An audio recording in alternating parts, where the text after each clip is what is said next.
Today, I saw these Halloween candle holders and realized they could be something so much cooler, so I decided to make something with them. Everything I'm using was rated from the $5 section at Target, and I did end up making 2 different ones just to show you how it can be used as a candle holder or as a little entryway hook.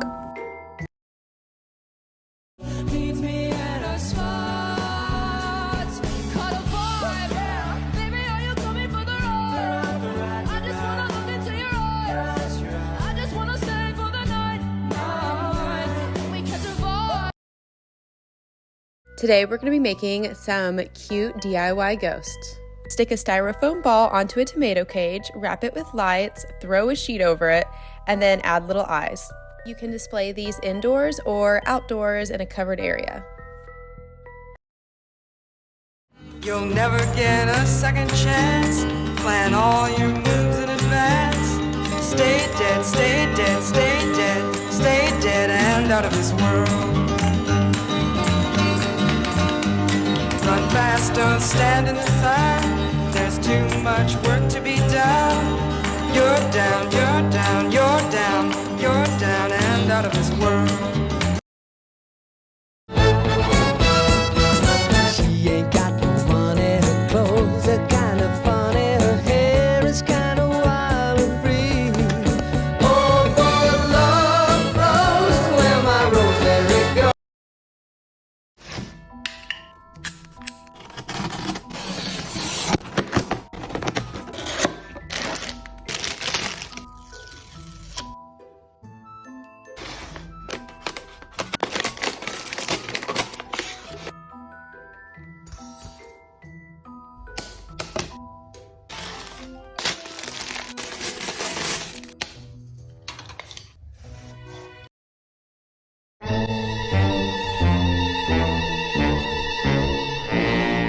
If you go down in the woods today, you're sure of a big surprise. If you go down in the woods today, you better go in disguise.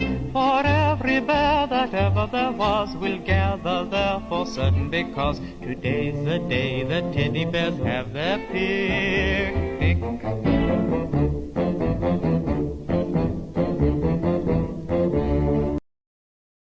Okay, here's a really cute DIY that you must try for Halloween. I made cheesecloth ghosts using just a few materials, and the process is also very simple.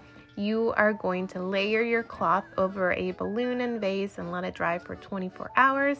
Then pop the balloon, add some felt, and hang. Put a spell on you, and now you're mine!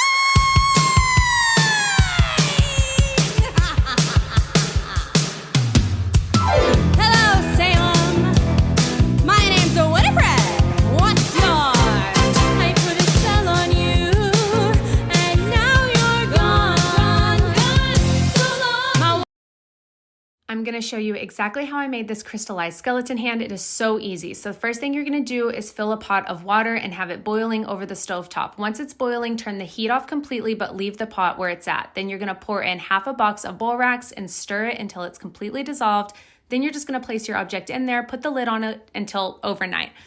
8 hours at least, but I waited until overnight, and this is what it looked like the next morning. This guy is so cool, just chilling on a shelf as a piece of Halloween decor, or you can flip him the other way so that you can see his hand. It's so awesome. And I can't be the only one who hears you.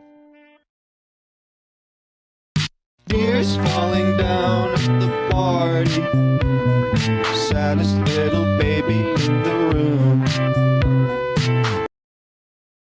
Easiest Halloween DIY decor ever. I put a spell on you, and now you're mine. You can't stop the things I do. I ain't lying. It's been 300 years, right down to the day. Now the witch is back. And there's Winnie, not in front of the kids. Sorry. I put a spell on you. And now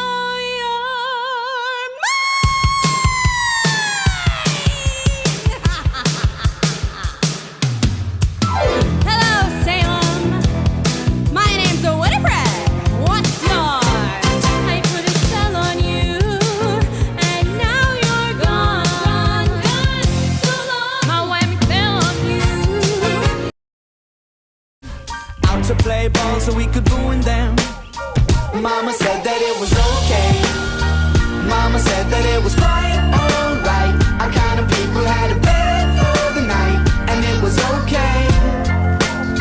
Mama told us we were good kids, and Daddy told us never listen to.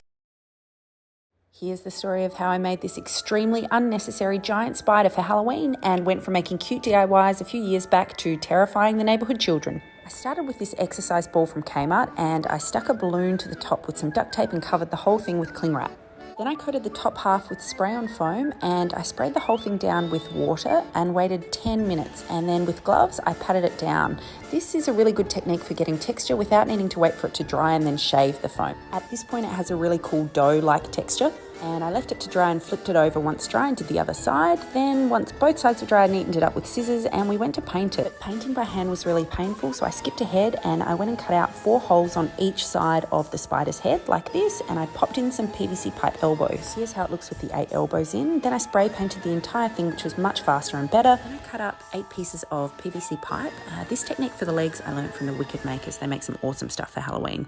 I glued in some wire into those PVC pipe pieces, and then I got some insulation tubing. You can cut the pieces in half. They come in 1 meter lengths. Then you can snip out a piece from the bottom and glue it together to create a tapered end. And you push that tapered end into another piece of tubing and run that tubing along the PVC pipe end, and you get tapered legs like these. Then I painted the inside of some old Easter egg ornaments and created some spooky looking eyes, which I glued into the front of the spider. I also used some other round ornaments and a table tennis ball that I cut in half and painted.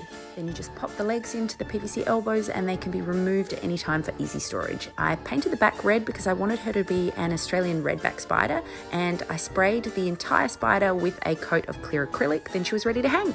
And here she is. We decided to call her Mavis, and she spawned a whole lot of baby spiders which we stuck up all around her. Happy Halloween!